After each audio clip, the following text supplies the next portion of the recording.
Anchor Sreemukhi నోరు అదుపు తప్పి మాట్లాడినట్టుంది. యాంకర్ శ్రీముఖి గారు ఏంటంటే యాంకర్ శ్రీముఖి అనే కాదండి, ఈ మధ్యకాలంలో చూసుకున్నట్లయితే కనుక హీరోలు కానీ అలాగే సైడ్ యాక్టర్లు కానీ కామెడీ యాక్టర్లు కానీ ఇలా చాలామంది కూడాను వాళ్ళు అదుపు తప్పి మాట్లాడుతారు కొన్ని సంఘటనల్లో కొన్ని సందర్భాల్లో.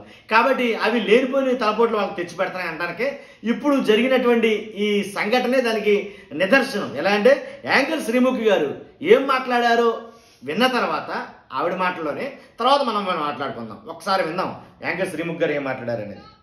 రామ లక్ష్మణ్ అనేది ఫిక్షనల్ క్యారెక్టర్స్ మనం అప్పట్లోనే విన్నాము, కానీ సాక్షాత్తు నా కళ్ళ ముందు కూర్చున్నారు. ఒకరు దిల్ రాజు అయితే ఇంకొకరు శిరీష్ గారు. ముందుగా రామ లక్ష్మణ్ అనేది ఫిక్షనల్ క్యారెక్టర్స్.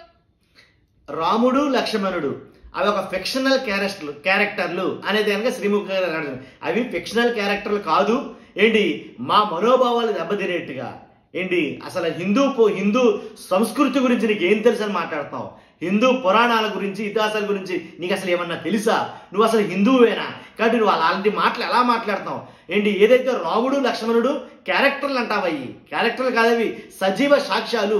రాముడు లక్ష్మణుడు ఏంటి పురాణాలు అలాగే ఇవన్నీ కూడా సజీవ సాక్ష్యాలని నువ్వు ఒక క్యారెక్టర్లు గాను లేదా ఏదో ఒక ఊహాత్మక చిత్రాలు కానీ నువ్వు మాట్లాడితే ఎలాగని చెప్పేసి హిందూ సంఘాలు మనం వాళ్ళు కాదు ఉవ్వెత్తులు ఎగిసిపడ్డాయి. మన వాళ్ళుగా చాలా సీరియస్ అయ్యాయి అనమాట హిందూ సంఘాలు శ్రీముఖి మీద. చాలా వీడియోలు అయితే బయటకు వచ్చాయి.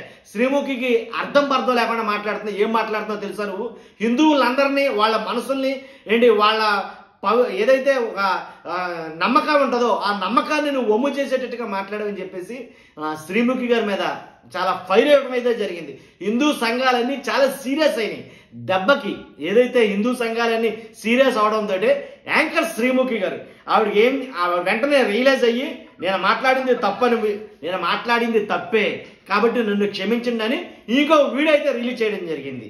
ఒకసారి ఏం మాట్లాడారు ఆ తర్వాత క్షమించమని ఎలా అడిగారు ఒకసారి చూద్దాం. ముందుగా రామ లక్ష్మణ్ అనేది ఫిక్షనల్ క్యారెక్టర్స్ మనం అప్పట్లోనే విన్నాము, కానీ సాక్షాత్తు నా కళ్ళ ముందు కూర్చున్నారు. ఒకరు దిల్ రాజు అయితే ఇంకొకరు శిరీష్ గారు. రామలక్ష్మణులు అంటాం ఒక ఎత్తు ఏంటి, అసలు ఫిక్షనల్ క్యారెక్టర్స్ అంటమే తప్పు అయ్యే, మళ్ళీ ఆ రామలక్ష్మణుల్ని దిల్ రాజు గారు తర్వాత శిరీష్ గారు పోల్చడం అనేది మళ్ళీ ఇంకొక తప్పు.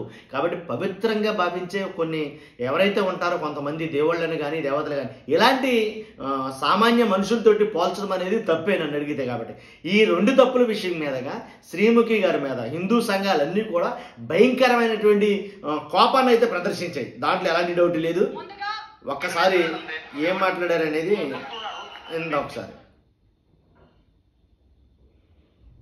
క్షమాపణ చెప్పడం జరిగింది శ్రీముఖి గారు. ఏమని చెప్పారు క్షమాపణ చూద్దాం ఒకసారి.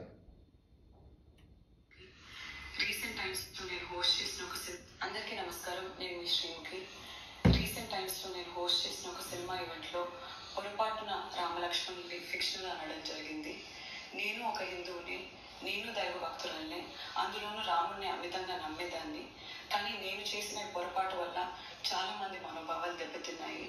ఇలాంటి పొరపాట్లు ఇంకెప్పుడు జరగకుండా వీలైనంత జాగ్రత్త పడతానని మీ అందరికీ మాటిస్తూ మీ అందరికీ క్షమాపణ కోరుతూ దయచేసి పెద్ద మనసుతో మీ అందరూ నన్ను క్షమిస్తారని వేడుకుంటున్నాను.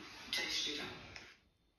అర్థమైంది కదండి, పొరపాటు నేను మాట్లాడాను, దయచేసి నన్ను క్షమించండి. ఎందుకంటే ఒక సినిమా ఈవెంట్లో భాగంగా నేనేదైతే రామలక్ష్మణులు ఫిక్షనల్ క్యారెక్టర్స్ అని అంటాం తప్పే. కాబట్టి నేను దయతోటి పెద్ద మనసు చేసి మీరు క్షమించండి. నేను అత్యంత అమితంగా ప్రేమించే రాముడి విషయంలోనే ఇలా జరగడం నేను చాలా బాధపడతానని చెప్పేసి తన క్షమాపణలు అయితే చెప్పింది.